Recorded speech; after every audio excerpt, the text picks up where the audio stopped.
две форми в големи казани. Освен, че водата е помогнала, в древността и траките са помогнали за да се образуват. Извора е съвсем наблизко. Особеното е, че той и при най-сушевата година той не присъхва. Дебитът му е много голям.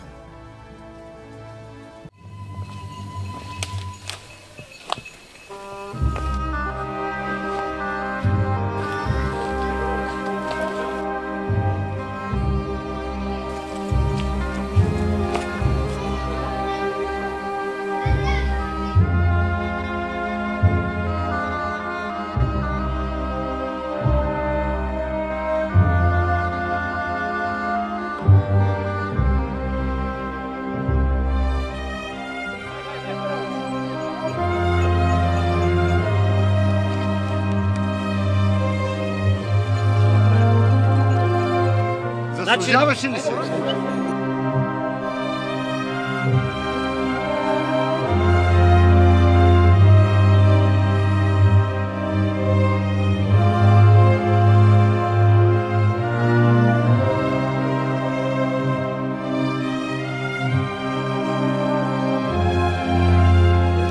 Дайте едно такова завръзване. Има малки тупчета.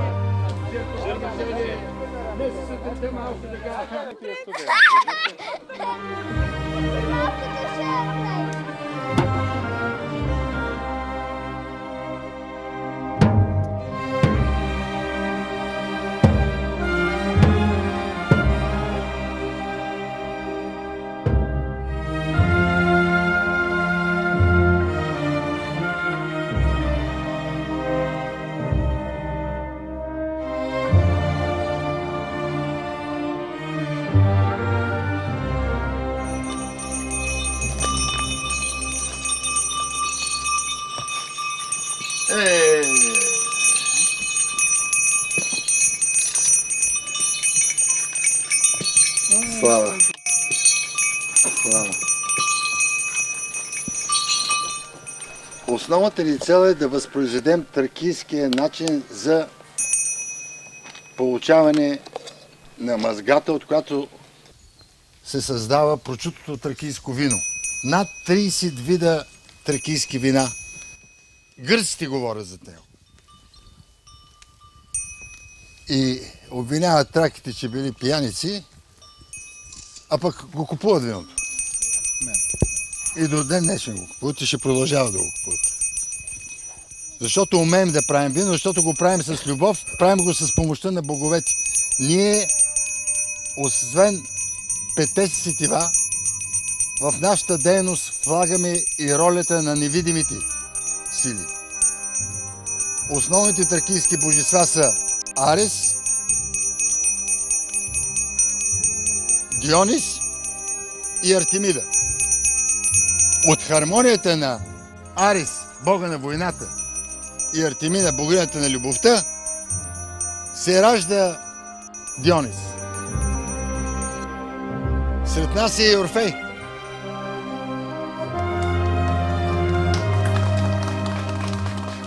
Сред нас е богочовека Евмолп.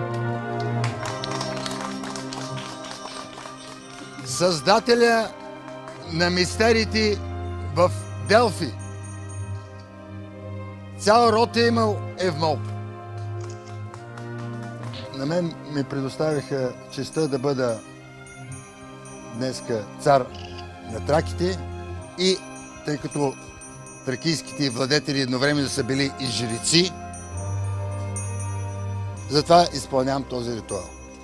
Това нещо, което виждате в момента, го направихме преди 30 години по повод 1300 години от договора, с който се приема, че се образува българската държава. Българската държава е образувана много, много преди това.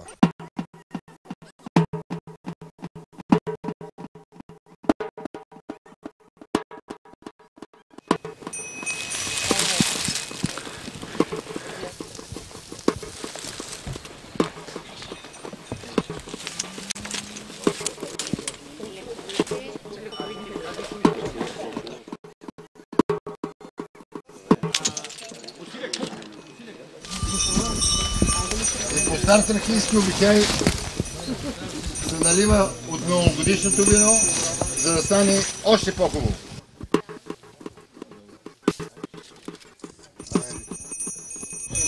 Благословявам плода на майката земя, грозде, от който се произвежда нектара, който пият боговете. Благославям тази свещена земя да пребъде във вековете и този свещен камък да произвежда още хиляди години от този божествен нектар. Слава на боговете винаги да закрилят Тракия и всички, които живеят в нея.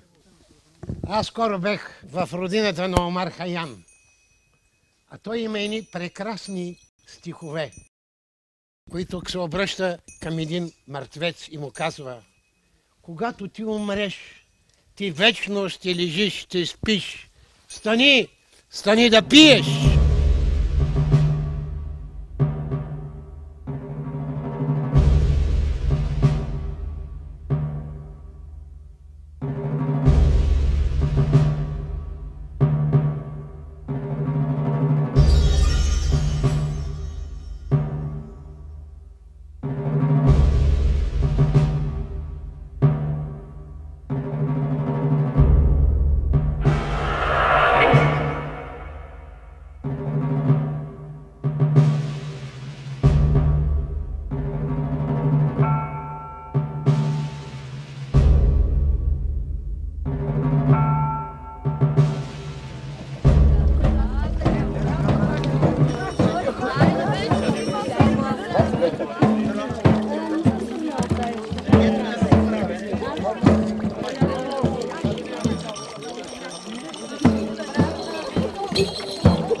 Тук има много тракийски селища, оградни дворови, тук, ако обърнахте внимание при пътя на насам. Дворови, които са прибирали по няколко рода. И във всяка една такава 4-5 декара земя има по една-две шарапани. Тук е пълно още с подивели лози. Някой преценява, че е малко високо. Някъде около 500 метра е тук. Но в древността условията за лозята са били по-добри, отколкото сега. И затова тракийското вино е било гъсто, за да го разреждат. Сега не може да се постигне качеството на това гъсто тракийско вино.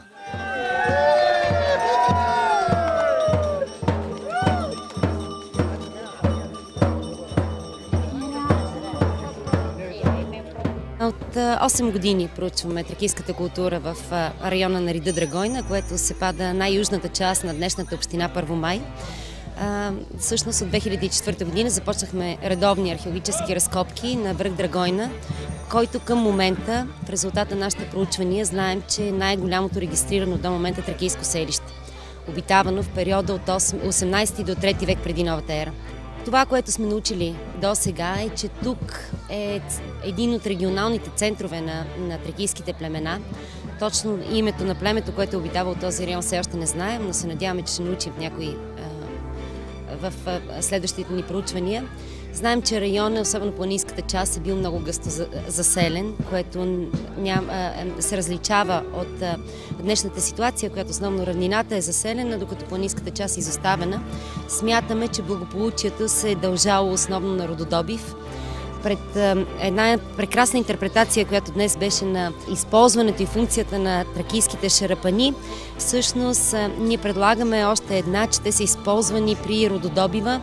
Тук районът е златоносен и е изключително богат и на други видове руди. За доказателство днес са все още действащите мини в съседния връх Аида. Така данните от проучванията ни показват, че тук със сигурност е имало някакво минно дело, за какви метали не можем да кажем точно. Именно на тях смятаме, че се дължи просперитета на селището на връх Драгойна, което е имало много големи за времето си размери, с една много динамична структура е самото селище. Това, което знаем е, че още в далечния 15 век преди новата ера, в центъра на късната бронзова епоха, далече преди провеждането на Троянската война, траките от Драгойна са общували с гърците от Микенския свят тук от връх Драгойна сме открили 5 съда, микенски съда, произведени в едни от най-северните градски центрове от типа на Микена, при Димин и Тесалия. Факта, откриването на едни такива керамични фрагменти е многозначителен, тъй като говори конкретно за много сериозни връзки между траките тук от Рида Драгойна и далечна Микена, тъй като можете да си представите в днешната инфраструктура с днешните пътища е пак проблематично, ми предвид граници и всяка вид препятствия, да се донесат 5 глинени съда с прилични размери. Можете да си представите в древността, когато единствено се може да разчитат на коня, без никакви пътища, да донесеш от Северна Гърция, да пресечеш Родопите, да донесеш до Драгойна 5 цели съда. Това е вече едно изключително усилие. Говори за едни отъпкани пътища, за хора редовно пътуващи.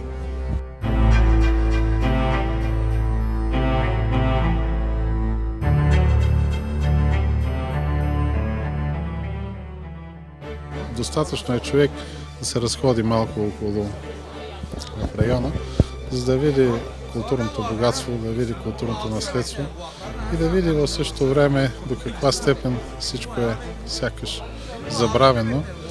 И така както някъде на юг пясъците превземат културното наследство на страните от Горна Месопотамия, от Египет, стари култури и цивилизации, така пък тук при нас сякаш горите превземат всичко това и то потъва някъде в забрава. Потъва, но чака в същото време, чака сякаш някой да го докосне, за да разцъфне наново. Превъзходно. Такава веселба. Орфей! Тези баканки няма да те разкъсат! Чичулка! Стеби, отивай при луката! Капея! Сол.